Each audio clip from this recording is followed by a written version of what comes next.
Cuando hablamos de minería ilegal, necesitamos considerar medidas también que luchen contra la corrupción. Estamos viendo casi el inicio de modelos de organizaciones criminales de otros países. Se ha convertido para mí en la principal actividad delictiva contra el patrimonio natural de Más todos. que el narcotráfico. Más que el narcotráfico, por lo que también moviliza, ¿no? Creo que nuestras autoridades, sobre todo el Congreso, han dado las condiciones óptimas para que ello suceda, ¿no?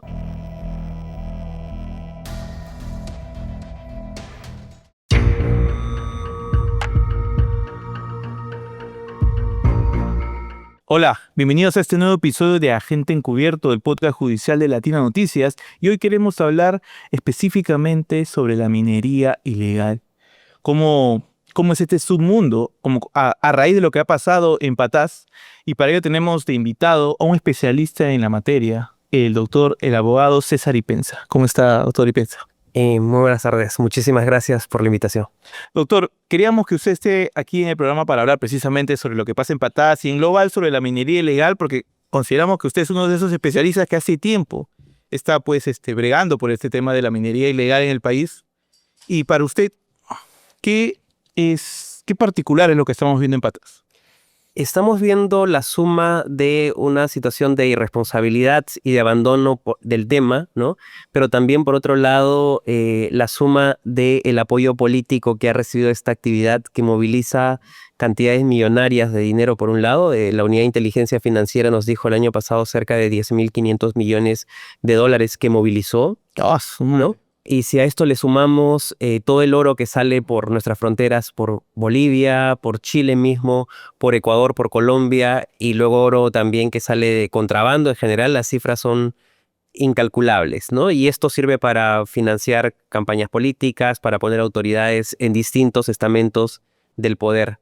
Y lo que estamos viendo es la subida, los efectos directos de una actividad que cada día se complejiza y hace que nuestro Estado pierda soberanía, ¿no? Porque finalmente las zonas son controladas por organizaciones criminales que destruyen no solo el patrimonio natural, porque la gente a veces piensa que cuando hablamos de la actividad minería ilegal, estamos hablando de plantitas o animalitos o el medio ambiente, pero está destruyendo las bases de nuestra sociedad concretamente. No basta ver esas imágenes apocalípticas de Madre de Dios, ¿no? Cómo se depredan esa infinidad de bosques que vemos. Sí, pero además usa insumos altamente peligrosos, ¿no? El mercurio, por ejemplo. Mercurio, claro. Naciones Unidas nos dice que el mercurio es una de las sustancias más peligrosas del mundo, que no se puede eliminar, y luego ingresa a nuestro sistema humano, ¿no? Y luego genera daños irreversibles, sobre todo en una mujer en edad fértil, le genera un daño irreversible porque vamos a tener bebés o personas con enfermedades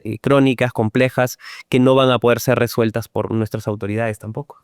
Ahora, y volviendo a Patás, se llegó al punto de este tema de la minería ilegal, de este drama de la minería ilegal en el país, que organizaciones criminales como llamados el Pulpo, la Gran Alianza, el denominado Cuchillo, han despertado su interés.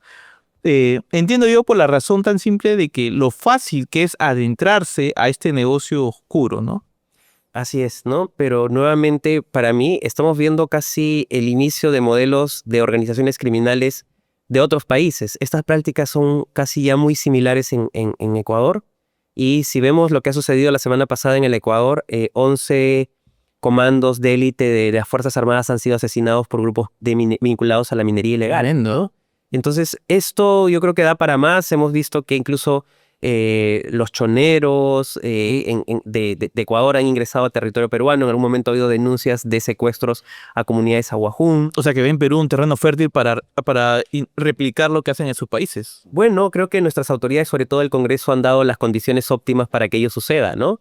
Si vemos, por ejemplo, la modificatoria de la ley contra la criminalidad organizada, donde muchos delitos han quedado fuera por el número de penas, el quantum de la pena, ¿no?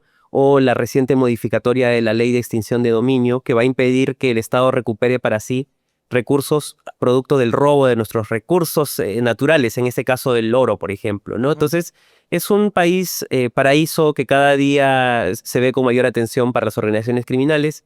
Y en el año pasado debo precisar que se nos ha dicho que un grupo disidente de las FARC ya opera en la cuenca del río Nanay, en Loreto, por ejemplo, donde incluso han levantado una bandera colombiana dentro del territorio peruano, y de eso tampoco hay ninguna acción, ninguna medida.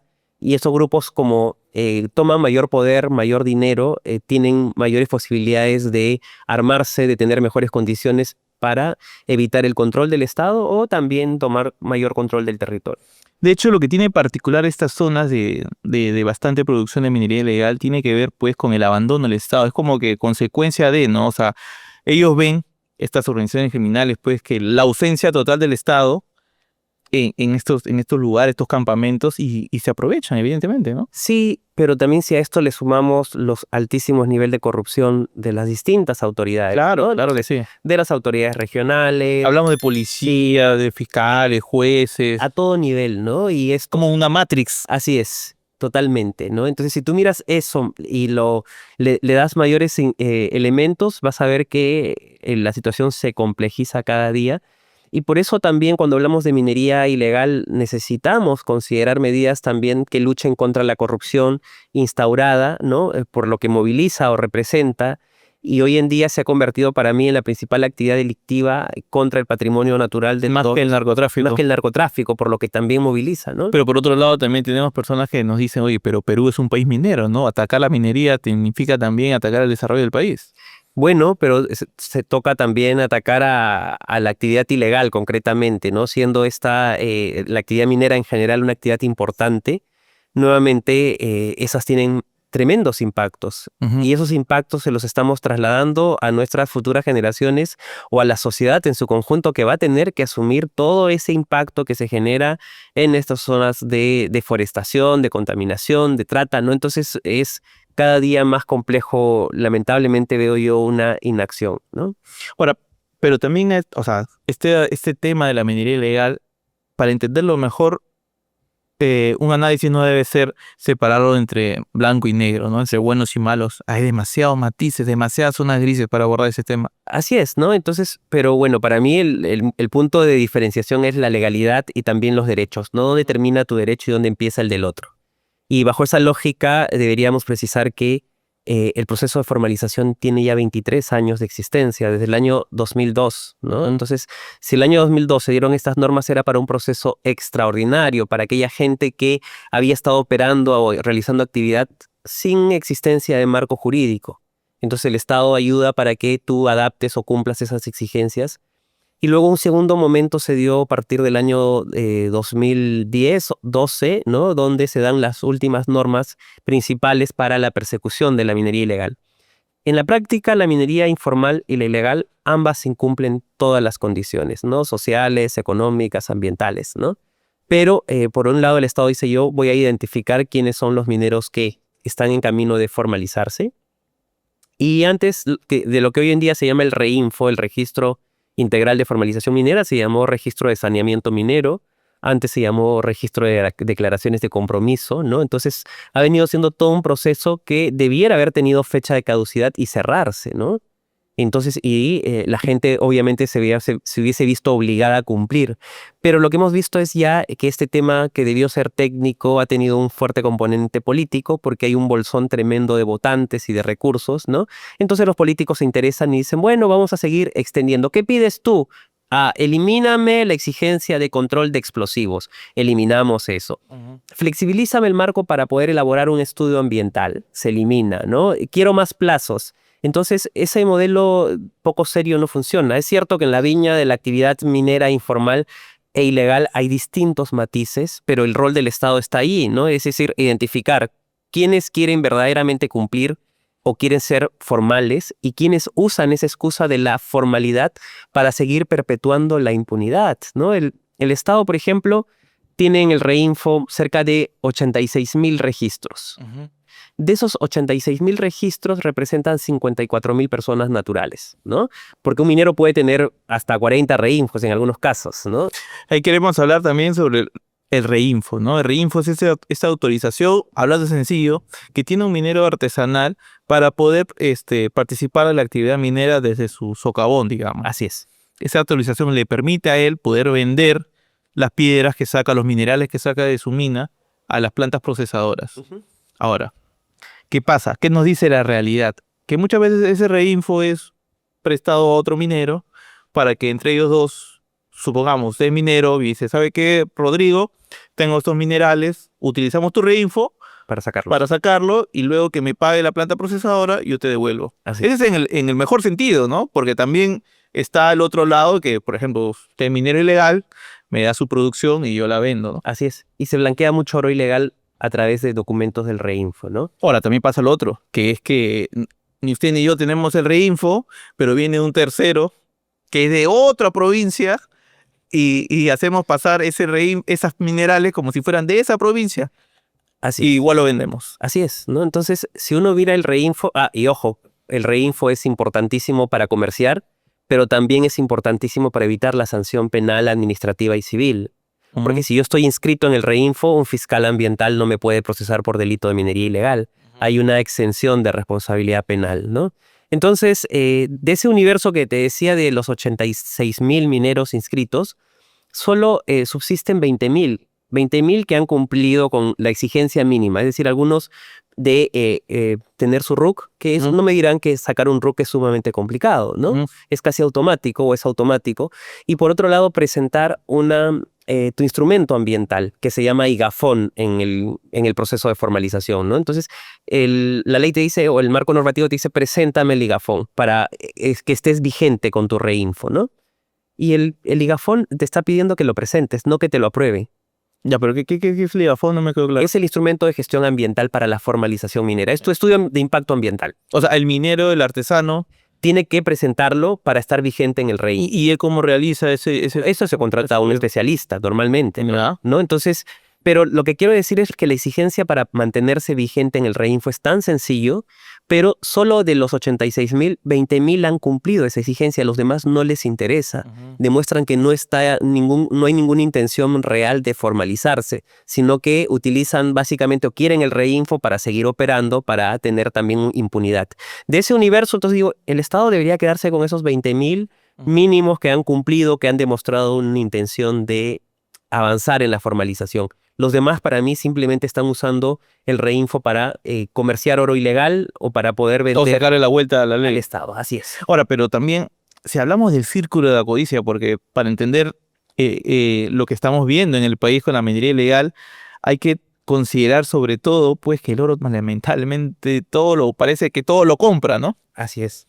¿Qué pasa, por ejemplo, con esa, digamos, ¿no? Esa planta procesadora que quiere comprar el oro para luego venderlo y no le importa, no le interesa de dónde, qué minero le está llevando ese mineral?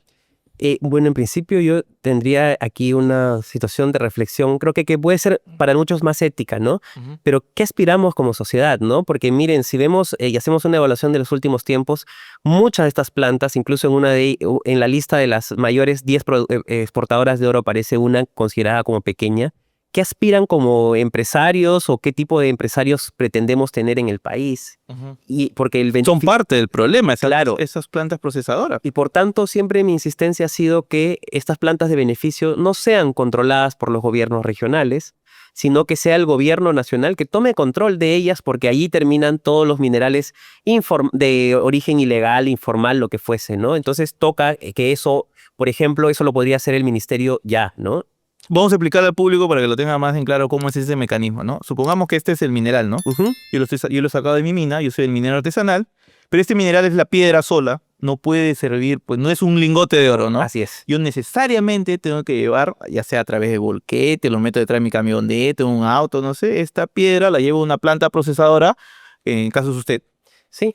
Usted transforma esta piedra en un lingote de oro. Usted es la planta procesadora. Así es. Pero usted no me pregunte en ningún momento ¿de dónde me he sacado esta piedra? Bueno, usan el papelito que puede ser falso que puede ser prestado del vecino. Así es. O usted mismo, su área comercial, me dice, ¿sabes qué? Tú tráeme la piedra, yo lo hacemos pasar como si fuera de... Ya vemos cómo lo resolvemos. Ojo, pero para movilizar esto son volúmenes tremendos de material con mineral, ¿no? Son camiones, no son una cosa pequeñita, ¿no? Claro, y que transitan por las vías principales de nuestro país. Exacto, ahí va el tema, ¿no? O sea, sigamos con esta simulación, ¿no? Porque uno va a Patás, por ejemplo, y ve que salen los camiones no van a venderlo a Poderosa, ellos van a venderlo al mejor postor, ¿no? Al que le va a dar más beneficio, que planta procesadora. Y ellos lo venden, llegan ahí a la planta procesadora para que se transforme ese mineral, para que les pague, Y ahí está el problema que estábamos hablando justamente, ¿no? ¿Qué sucede después? Bueno, llegan, bueno, en algunos casos casi todos llevan sus minerales a una planta de beneficio para aprovechar a lo máximo, ¿no? Claro. Y bueno, yo puedo llegar con papeles de origen discutible, ¿no? Ilegal o informal, lo que fuese, ¿no? Claro.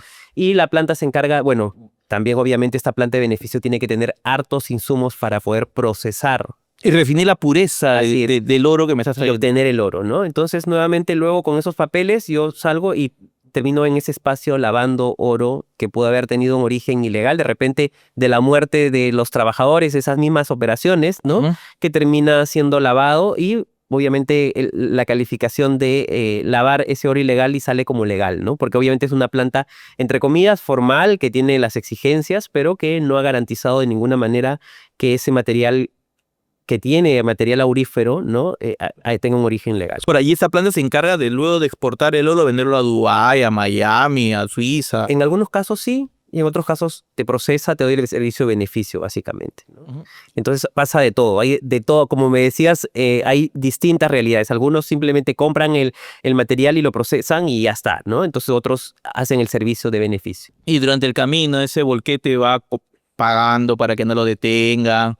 A las autoridades sí, ¿no? Entonces, pero tu mayor documento es ¿de dónde viene usted? Aquí está mi reinfo, yo traje esta concesión, o, ¿no? Y vaya a saber si se puede, ¿no? Sí, incluso se dice que muchas de estas plantas, material mineral de Patás, por ejemplo, terminan en plantas de beneficio de Arequipa, ¿no? Imagínese toda esa ruta. Sí, entonces tú has tenido que pasar toda la Panamericana desde el norte hacia la capital y luego hacia el sur, ¿no? O también hay plantas de beneficio en Huanchaco, cerca de Trujillo, ¿no? Entonces, obviamente si uno ve y dice, bueno, estos también son infraestructura que tendrían que tener una licencia, por ejemplo, municipal, para una autorización para operar en esas zonas también, ¿no? Y no pasa. Entonces, vemos una situación donde hay distintos roles, distintas autoridades, pero para mí... Porque señalar a unos nada más nos quedamos cortos. Así- No, estos son los malos, no. Es un tema, es como le digo, la Matrix. Sí, y bueno, aquí impera siempre lo más sencillo, ¿no? Todo el mundo quiere responsabilizar a alguien, ¿no? Bueno, incluso hasta a mí en un momento, ¿no? Casi me responsabilizan que yo hice las leyes de persecución. Yo, la verdad, yo no tengo ese poder. A ver, cuénteme. No, sí, no, incluso algunos mineros como que atribuyen que yo trabajé en el gobierno y que yo era autor de las leyes de persecución. Y bueno, yo en principio debo precisar que no, es cierto, he trabajado en el Estado, pero no me puedo atribuir una responsabilidad de aprobar una ley o un decreto legislativo que no está ni siquiera en mis manos, ¿no? O sea, ser el enemigo público de los mineros artesanales. En algunos casos sí, ¿no? Y yo siempre hablo y también preciso, ¿no? Creo que toca, si bien es cierto, puede ser un tema que puede ser frustrante y apasionante también, ¿no? Toca hablarlos con la mayor seriedad porque esto involucra gente, involucra vida, involucra una actividad económica. Claro, sí. Pero también, por otro lado, siempre me llama a mí la atención, sobre todo las voces de los que dicen ser dirigentes y representantes de los mineros, ¿no? Yo en ningún momento, por ejemplo... No, hay mucho aprovechador detrás, ¿ah? Sí, no, y por eso mismo digo, no, nunca he escuchado yo que ellos se preocupen siquiera por la vida de sus hermanos, de sus colegas trabajadores de la actividad minera, porque operan en las peores condiciones y operan y mueren, ¿no? Y nadie reclama por la vida de estos señores y creo que eso es lo más lamentable. Más bien, si yo los represento, debería exigir que esta actividad se desarrolle en condiciones mejores, que es un proceso de mejora constante, obviamente, ¿no? Pero no solamente que me den la medida facilista es que siga operando en la impunidad y sin ninguna condición más. Por ejemplo, Patás, ¿no? Es indignante que un pueblo que genera tanta producción de oro en este país, creo que es una de las más importantes, la segunda o la primera más importante de producción de oro, tenga esas vías para llegar. O sea, es increíble, pues, el estado de abandono, no solamente hablando del camino para llegar a Patás, ¿no? Sí. Y que se va la luz, que también se va el agua, la señal. O sea, es increíble cómo es indignante ver, ¿no? O sea, yo me pongo a pensar, me pongo en el lugar del Patacín y digo, o sea, paradójicamente, abastecemos de oro al país y por otro lado tenemos un estado de abandono. Sí, bueno, y eso es lo que también, por otro lado, nos quieren vender, ¿no? Dicen, no, es gente ancestral que está realizando una actividad que yo discrepo abiertamente de esa calificación. Justo en la nueva discusión de la nueva ley MAPE quieren introducir ese concepto de minero ancestral, ¿no? Y generando más división entre peruanos, sobre todo, particularmente. Pero mucha gente es migrante de zonas distantes del país, ¿no? Uno puede encontrar personas de distintas regiones del país, sobre todo en la Amazonía, ¿no? Que en Madre de Dios. Y lo mismo es en Huaypeto, ¿no? Me interesa ese punto. O sea, por ejemplo, tenemos un campamento minero en Madre de Dios. los que están ahí, usted me dice, no necesariamente todos son vecinos de la zona. No, porque Se vuelve un lugar uno de descanso. Cusco, de Ica, ¿no? En uno encuentra. Atraídos por el oro. Así es, y no, y bueno, sería muy interesante, ¿no? Que haya gente que usa esa calificación de minero ancestral, veamos eres de ahí. de dónde naciste y veamos Si tu bisabuelo de ahí. no, o tu padre siquiera, ¿no? Entonces, todos son zonas distantes y obviamente no hay ningún apego al territorio, simplemente hay un afán de extraer La potencia, claro. y de enriquecerse y de irse, ¿no? Y lo mismo pasa en Huaypeto, por ejemplo, la zona de mayor minería en Madre de Dios, ¿no? Donde tú ves toda la riqueza que se ha extraído de ahí no ha servido para mejoras condiciones de la ciudad o de ese lugar, ¿no? Porque el desagüe está en la calle, vienen los relaves y destruye todo, ¿no? Entonces son nuevamente las operaciones en las peores condiciones y donde la extracción de esos recursos no necesariamente se traduce en beneficio de la colectividad. Y lo indignante es que todos saben, usted lo sabe, yo lo sé, los que nos están viendo este video saben que, por ejemplo, antes se hablaba el infierno en la tierra es la pampa, decían, ¿no? Hoy hablan de patás. O sea, todas las autoridades saben cómo son las condiciones en las que cómo se vive allá y sin embargo no pasa nada. Yo aquí sí quisiera llevar un poquito el tema de la responsabilidad de los políticos, ¿no? Cuando uno escucha a los políticos y también a los dirigentes mineros, ¿no? Siempre nos dicen, no, la gente necesita trabajar, necesita dinero y trabajo. Y digo, ¿ese es un tipo de trabajo?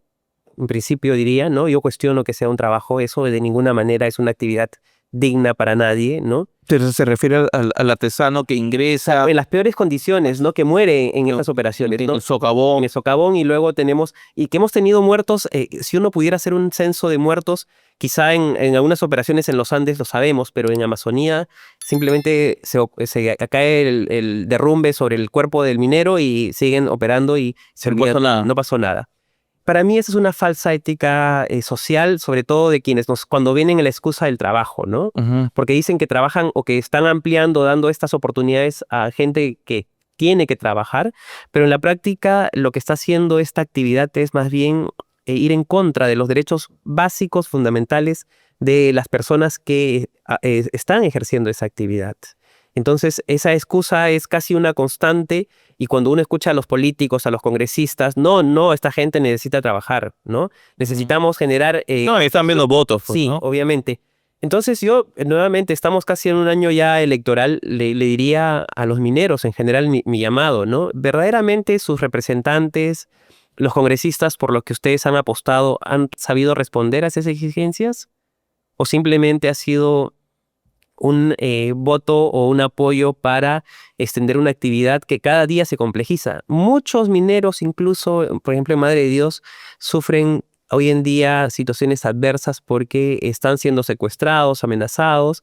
Incluso muchos de ellos no pueden ir a sus operaciones porque, bueno, nuevamente la actividad se ha vuelto tan peligrosa, ¿no?, que impide ellos mismos ejercer la actividad porque hay grupos criminales que ya tienen... ¿Cuál cree que son esas causas, no? Yo pienso que de repente es porque quieren mantener ese estado de informalidad porque corre el dinero en efectivo a montones. Así es. Que lo compra todo, lamentablemente. Así es, ¿no? Se moviliza mucho dinero en efectivo. Campañas electorales, corrupción, pagar funcionarios, etc. Y lo que uno se imagine, ¿no? Así es, ¿no? Y por otro lado, el impacto no lo estamos viendo ahorita, pero en algún momento va a tener que verse, sobre todo en la salud y en la gente. Claro. Doctor, ¿cuánto tiempo ya metido en estos temas? Usted es especialista en Derecho Ambiental. Sí, yo empecé esto en el tema del Ministerio del Ambiente cuando fui asesor del primer ministro del Ambiente, el doctor Antonio Brac, ¿no? Y empezamos esto el año 2009, ¿no?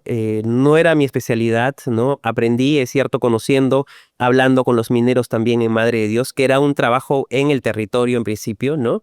Y lo que he visto con mucha pena, debo decirlo, no es cómo en el tiempo han cambiado las políticas para flexibilizar más, pero la situación también ha ido hacia peor, ¿no? O sea, del 2009 al 2025, usted ahí martillando, mismo minero del tema, para mejorar la situación, vamos a peor. Así es, ¿no? Y uno cuando quiere aportar, bueno, simplemente, por ejemplo, la discusión de la ley MAPE, ¿no?, que ahora se está dando en el Congreso, en la Comisión de Energía y Minas, simplemente participa el equipo técnico del presidente de la Comisión de Energía y Minas y los mineros informales.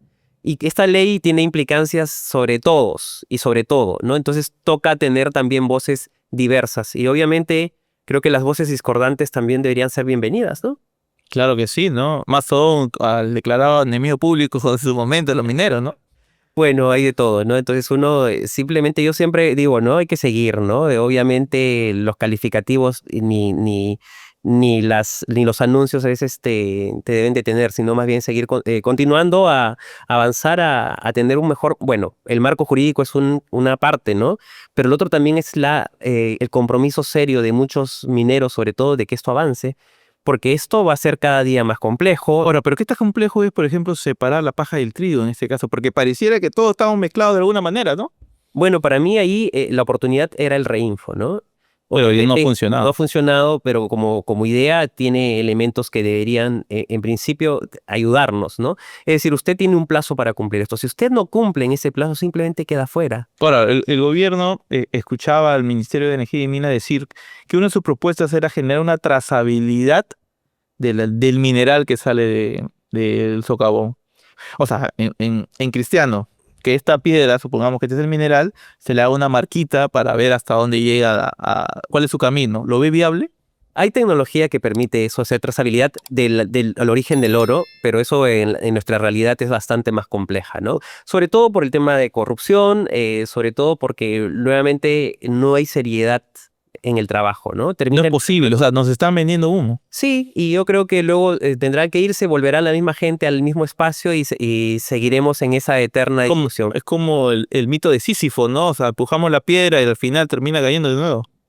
Estamos en una situación cada vez más compleja, ¿no? Yo veo que cada día la actividad informal e ilegal toma mayor poder y control de nuestro Estado. Y más aún con la infiltración hoy del crimen organizado, ¿no? Porque lo que hemos visto en Patás es una voz de alerta porque el criminal, porque supongamos, ¿no? Me pongo en la cabeza del cabecero de los grupos y dice, oye, yo simplemente necesito meterme a la mala un socavón para apropiarme de su mineral y ya está. Así es. Y lo otro es la aparición también de estos grupos criminales que involucran autoridades, ¿no? Entonces, Claro. la Gran FA o la Gran Familia, esta organización criminal que fue desarticulada en La Libertad, ¿no? Con la Fiscalía contra la Criminalidad Organizada. El gato Coté, creo que se Sí, llama. entonces tenía Policía. mandos de la policía, Claro. tenía autoridades del gobierno regional, que está gobernado por Alianza por el Progreso, por ejemplo, actualmente en La Libertad, ¿no? Y usted mencionaba precisamente que las plantas procesadoras son fiscalizadas únicamente por los gobernadores regionales. Así es. Entonces, nuevamente, un gobierno regional que no tiene personal, no tiene herramientas ni siquiera técnicas para fiscalizar, no tiene recursos. Estamos mal por todos lados, todos. O sea, el peor de los mundos que tenemos ahorita. Así es, ¿no? Entonces toca para mí que si verdaderamente el Ejecutivo quiere hacer algo, porque difícilmente el Congreso, ¿no? Debería empezar tomando control de las plantas de beneficio ya, ¿no? Para usted, por ahí viene uno de los puntos. Porque de ahí llega todo, ¿no? Y ahí se procesa. Y lo otro es el tema del control de insumos. Por ejemplo, mercurio, que muchas veces se conoce que viene de contrabando de Bolivia. Porque hoy comprar mercurio es ilegal, ¿no? No está prohibido, solo tiene que estar registrado en el registro de usuarios de insumos químicos de SUNAT. Por ejemplo, un artesano no puede comprar mercurio directamente. Pero si estoy inscrito en ese en el registro de insumos químicos fiscalizados de SUNAT, sí puedo. Eso, cianuro, por ejemplo, cianuro de potasio, que usualmente han habido denuncias también donde empresas formales, entre comillas, terminan destinando cianuro a zonas de minería ilegal, el tema del combustible, los explosivos, ¿no? Los explosivos que nosotros desde el Perú exportamos explosivos hacia Bolivia, por ejemplo, y en Bolivia hay cuotas para los mineros cooperativizados, que se llama ya. Luego se distribuyen en Bolivia y terminan regresando los mismos explosivos peruanos al Perú y que sirve para actividades de criminalidad también, ¿no? De tumbarse las torres, por ejemplo, de alta tensión o amenazas. En general se utiliza la misma dinamita que Perú le provee a Bolivia para que luego sea utilizada en estas organizaciones. Ahora, pero claro, y no hay que perder de vista, como usted comentaba al inicio de la entrevista, que toda esta actividad genera 10.000 millones de dólares al año. Esto es un reporte de Unidad de Inteligencia Financiera que hace una secuencia de cuántos informes de inteligencia financiera ha movilizado, y la suma de esos informes de inteligencia financiera nos dio la suma de 10.500 millones de dólares. Ojo, estamos hablando de flujos a través de informes de inteligencia financiera, pero nuevamente, el año pasado recuerdo que el Colegio de Economistas de Tarija en Bolivia señaló que más del 50%, no, perdón, el 80% de oro de Bolivia que se exporta tiene origen peruano y oro ilegal. Entonces, Tremendo, ¿ah? sí. O sea, esos volquetes que uno ve que transitan, no sé, usted me decía hasta Arequipa, llegan hasta Bolivia en algunos casos. Bueno, es que el oro es tan fácil de transportar también, ¿no? Entonces, además la situación que vive Bolivia también actual es Para que el público entienda, cuando hablamos de transportar oro nos referimos al mineral, a la piedra, a la piedra. antes de que pasar por una planta de beneficio. No, ya estamos hablando de oro listo, una barra para export, ¿no? Hasta de Bolivia sale el lingote Desde Perú, de Perú. sale ya para, o en pequeñas, ¿no? No estamos hablando de un lingote gigante, ¿no? Sino pequeñas piezas de oro, ¿no? Claro que en el mismo campo, de manera artesanal, lo hacen a través de esos molinetes, ¿no? Sí. Y ya obtienen obviamente un oro limpio, entre comillas, ¿no? Ahora, a ver, regresando a Patás, ¿no? Uno pasa, ¿no? O sea, por Patás y ve las montañas con los orificios que conocemos que son las bocaminas, las minas, ¿no? Los ingresos. Y uno ve una cantidad incontable, pues, o sea, de todo ese trayecto, pues, ¿no? De Trujillo a Patás, incontables de estas bocaminas. Y uno dice, cuando el gobierno anuncia que se suspende toda actividad minera en Patás, dice, ¿y cómo vamos a fiscalizar eso? A fin de cuentas, eso termina beneficiando más bien al que siempre estuvo al margen de la ley, ¿no? Por un lado sí, ¿no? Y por otro lado seguramente vamos a enriquecer a algunas autoridades de las fuerzas policiales o armadas Que hacen de la vista gorda. o que facilitan la salida y el control, ¿no? Esto lo hemos visto en Madre de Dios porque se creó una base, ¿no? Y bueno, en principio en las peores condiciones para las Fuerzas Armadas también, porque no había una base propiamente, ¿no? Y los expusieron a una situación de vulnerabilidad.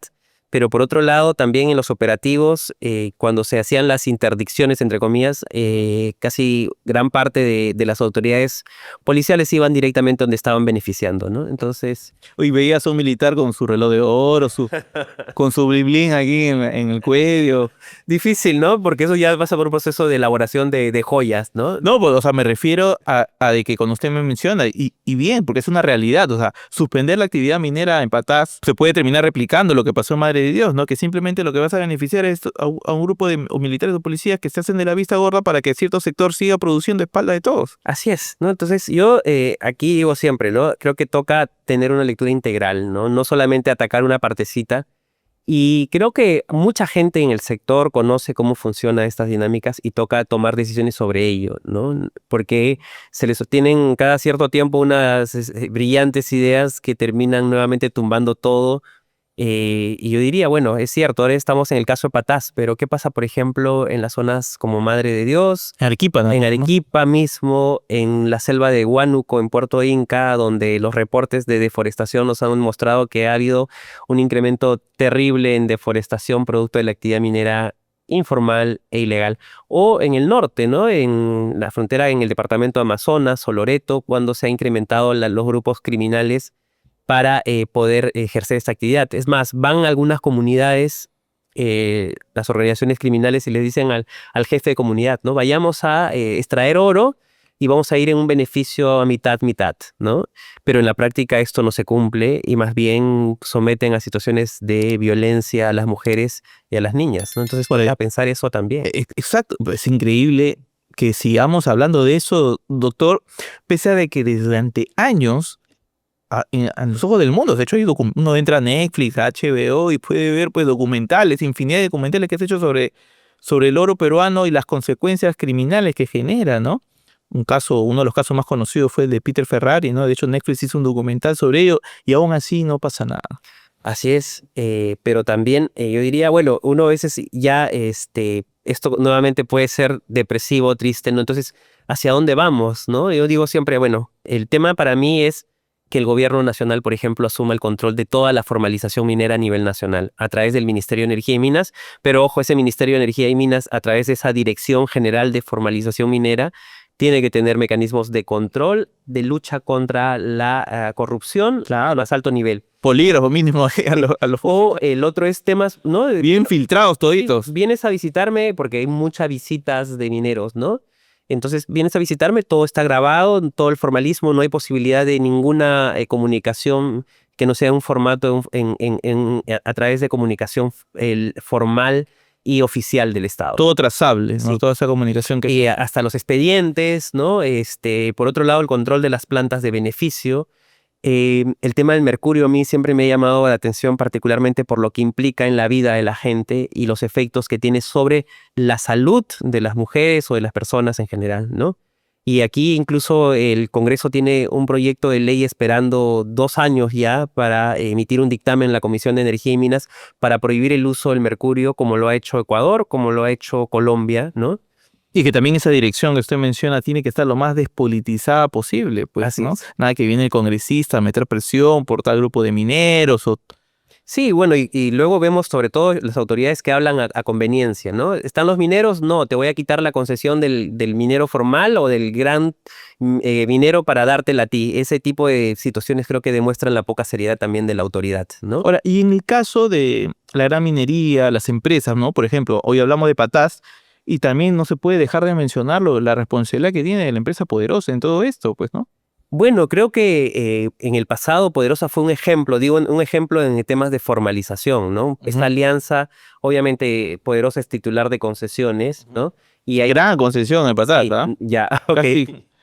Casi la gran mayoría de Patás es Poderosa. Y pequeños mineros que habían invadido su concesión, entonces llegaron a algunos acuerdos, ¿no? Y ese para el mundo de la formalización era un ejemplo de cómo la gran minería o la minería formal lograba acuerdos con mineros informales para avanzar en ello, ¿no? Pero hoy que vemos de que esa contratación que hace Poderosa, para que el público entienda, ¿no? Poderosa tiene supongamos que toda la mesa es la condición de Poderosa, pero hay espacios donde ellos ya no les da, ¿no? Para poder explotar ese mineral. Entonces subcontratan a artesanos, ¿no? Para que ese artesano saque el mineral, Firman un contrato, ¿no? firman un contrato para que ellos saquen ese mineral y se las vendan a ellos y ellos la procesen, porque Poderosa sí tiene su planta de beneficio. Claro, y bueno, es una de las principales exportadoras de oro del país también, ¿no? Exacto. Entonces, como esa zona ellos no están explotando directamente, sino el artesano que han contratado, ese artesano hoy está siendo asediado por grupos criminales y decide armarse. Es lo que ha pasado con Así es. con estos 13 trabajadores de seguridad. Ujú. Esa empresa que tiene un contrato con Poderosa, se arma. Y se han matado. Y pues, Pero no es solo ahora, ¿no? no. Esto ha ido de un proceso. Poderosa habla de 39 muertes, pero yo creo que son mucho más. ¿Ah? Bueno, también encontraron unas fosas comunes en la zona, ¿no? De muertos hace algún tiempo atrás y toda la infraestructura dinamitada también, ¿no? Claro, porque Entonces, lo que no quieren es que se encuentren los cadáveres para que no los identifiquen a los autores de los crímenes. entonces, sí, uno ve y te demuestra que hay un control ya, una incapacidad de control de nuestro territorio por parte de las autoridades, ¿no? Y por otro lado, los efectos de esta actividad tenaz, ¿no? En la vida, ¿no? De la gente. Porque la gente va a seguir buscando oportunidades y seguramente va a seguir yendo a operar, ¿no? Ahora, pero también va con el tema de Poderosa, ¿a quiénes está contratando ellos? Sí, bueno, imagino que no conozco la realidad particular, honestamente, de las subcontratas o de las formas de operar, ¿no? Pero igual, ¿no? ¿Cómo controlas tú? He visto parte de la noticia de que era una empresa de seguridad operada por policías, ¿no? Y todo eso, ¿cómo garantizas? Y que no tenía ni siquiera... Es un submundo realmente, ¿ah? ¿no? Entonces, si tú ves ese caso nada más, ya de alguna manera te grafica el universo de la informalidad en la actividad de la minería artesanal o pequeña, ¿no? Ahora, doctor, ¿usted ve algún tipo, o si bien hablamos del mismo negocio, usted ve particulares y diferencias entre lo que sucede en Patás, con Madre de Dios o en Arequipa, por ejemplo? Bueno, las operaciones tienen características distintas, ¿no? Porque obviamente en la Amazonía El modus de la minería ilegal, por ejemplo, ¿no? cada día toma características que nos apuntan allá a grupos más grandes organizados para poder facilitar esta actividad. Yo creo que en la práctica nos está llevando eso. Por ejemplo, en Atico se decía que había presencias del Tren de Aragua, ¿no? Y de gente armada, pero hasta los dientes, con armamento de élite, ¿no? De hecho, en Patás se menciona mucho de que hay mucha presencia venezolana ahí, ¿no? Entonces, eso también en Arequipa. En Madre de Dios, yo en algún momento he visto algunas señales que no me confirman, pero por ejemplo, del Comando Bermelo, ¿no? Entonces, que también sería una situación más compleja porque obviamente es un Claro. comando, ¿no? Y es una de las principales organizaciones criminales de Brasil. Y esto pues nos habla de hasta qué punto estamos llegando. Porque Perú, sí, creo que Perú es el principal productor de oro de América Latina. Así es, somos el principal productor de oro. Ahora, pero en el ranking está también Venezuela, Colombia. No, nosotros ¿no? somos, en el top 10 estábamos en el sexto productor del mundo. Y, por ejemplo, Colombia, que era el que nos seguía, estaba en el 20. Wow. Sí. Bueno, a nivel de penetración del crimen organizado en la producción de oro, por ejemplo, en Colombia, en Venezuela, en Brasil, ¿cómo está? Bueno, en Colombia hay una categoría que llaman minería criminal, ¿no? Por lo que representa la vinculación con los grupos armados, ¿no? Y allí era mucho más, y asociado sobre todo también al narcotráfico. Ajá. Eso lo he visto de alguna manera en la Amazonía Norte, en la cuenca del río Cotué, en la frontera, en la cuenca del Putumayo, dentro del territorio peruano, minería ilegal con dragas, pero también asociada a cultivos ilícitos de hoja de coca, ¿no? En el lado norte. En el lado con Ecuador veo una codependencia, ¿no? Mineros han construido incluso infraestructura desde el Ecuador hasta la línea de frontera del territorio peruano, y mineros con Reinfo en el Perú extraen mineral que luego termina siendo procesado en el Ecuador, por ejemplo, ¿no? Claro, el criminal, digamos, supongamos, de Brasil, el Comando Vermelho, agarra y dice, mira, aquí no hay mayor presencia del Estado, metamos, ¿no? Sí, bueno, eso en el Comando Vermelo, ¿no? Pero si vemos en el norte, en los Lobos, Claro. ¿no? Que han incluso secuestrado mineros o se han sometido a situaciones esclavistas en distintas denuncias, la situación es mucho más también. Y ya prácticamente se lotiza en el terreno de producción minera, ¿no? Sí, hace un poco tiempo unos fiscales de Ecuador comentaban que habían habido unas peleas entre los choneros con los trujillanos que llaman en la zona del departamento de Amazonas, ¿no? Ujú. Entonces también allí los grupos criminales, obviamente, para el control del territorio empiezan a enfrentarse y bueno, ¿quién paga ahí? La población, ¿no? Así. Los civiles, los que simplemente tuvieron la fortuna o la desdicha de nacer en una zona de producción minera, ¿no? Así es. Algo que se me queda grabado es que uno de los vecinos me decía, eh, este oro es bendito o también maldito, según como lo veas. Bueno, se supone que estos recursos deberían ser para beneficiar a la colectividad en general, al menos legalmente ese es el mandato, ¿no? Y vemos que solo beneficia a un grupo en particular en desmedro de bienes comunes fundamentales de todos, ¿no? Entonces, beneficia a una organización criminal, a un grupo de políticos, a un grupo de autoridades, pero mientras tanto la población vive en las peores condiciones, sin recursos, ¿no? Y sobre todo con la peor situación de inseguridad. Claro, porque en un país, digamos, viable, desarrollado, dirá, pucha, esta zona que de tanta producción de oro, supongamos Patas, debe estar en las mejores condiciones, ¿no? O sea, el canon minero que produce debe generar, pues, que es una super ciudad dentro de, que destaca a diferencia de las otras. Y no es así. No es lamentablemente. Sí.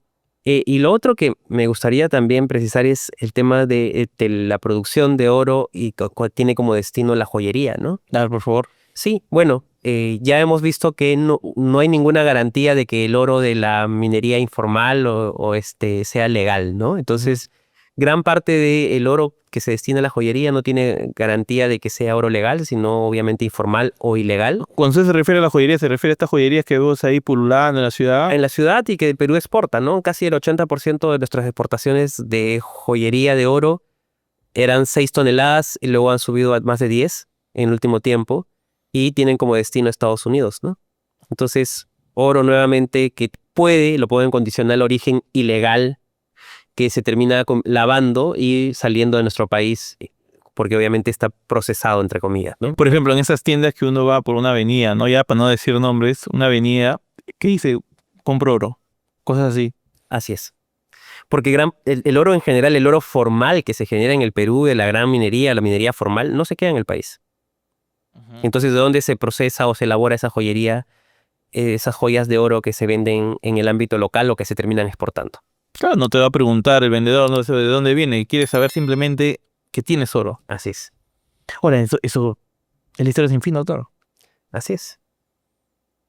El problema es de que si estamos hablando de este tema de la minería por tantos años y hoy estamos el país impactado por estas muertes, es porque ya la situación se ha salido de control desde el punto de vista de la seguridad. Sí, pero también por los distintos intereses que hay, ¿no? Porque si la autoridad, si el Ejecutivo, si el Congreso, hasta las autoridades del sistema de justicia, ¿no? Como, no sé, quizá por ejemplo el Tribunal Constitucional, hubiesen podido actuar oportunamente, no estaríamos en esta situación. Hace 3 años más o menos yo trabajé un proceso que luego fue respaldado por el Colegio de Abogados de Loreto y Iquitos, ¿no? Presentamos una demanda de inconstitucionalidad del proceso de formalización. La demanda la presentamos el 2023. La audiencia fue vista por este Tribunal Constitucional en noviembre del año pasado. Y el Tribunal Constitucional tuvo en sus manos la posibilidad de cerrar el proceso de formalización, cerrar el reinfo, y prefirió no hacerlo. Ahora, pero doctor, cerrar el RINFRA también no va a generar todo un desborde social. Bueno, nuevamente, el Estado creo que tiene, más allá de, el tribunal es un tribunal de técnicos constitucional, no está ponderando temas políticos ni de beneficios, sino simplemente el bienestar y que esas cosas se alineen a la Constitución, ¿no? Entonces, esa lógica va a ser siempre una constante, ¿no? Y bueno, nuevamente, ¿qué queremos como sociedad?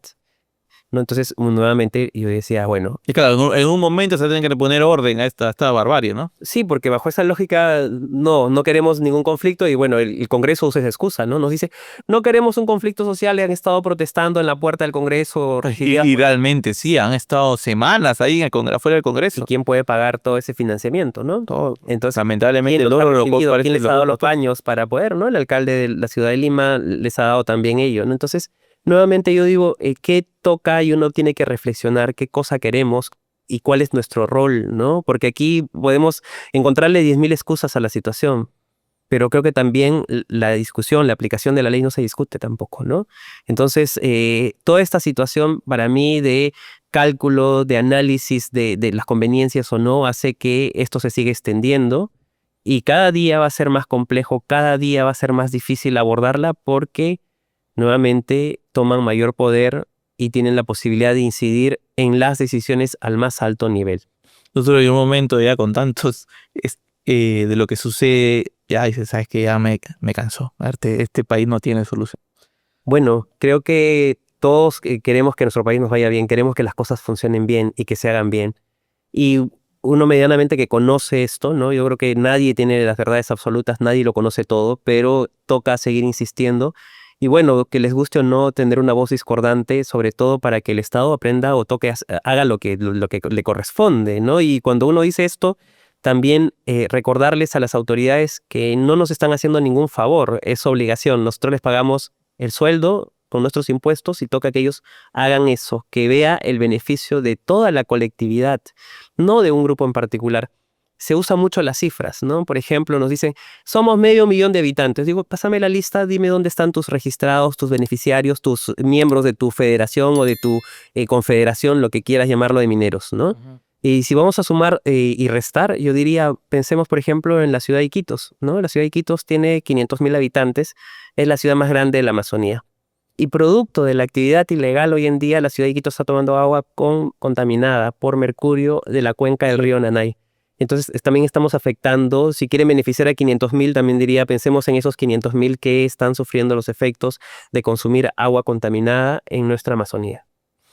Bueno, doctor, le dije, aquí le digo al público, ¿no? Que íbamos a hablar con un especialista sobre la materia. Y gracias, doctor, por habernos acompañado en este episodio de Agente Encubierto. No, con mucho gusto y muchas gracias.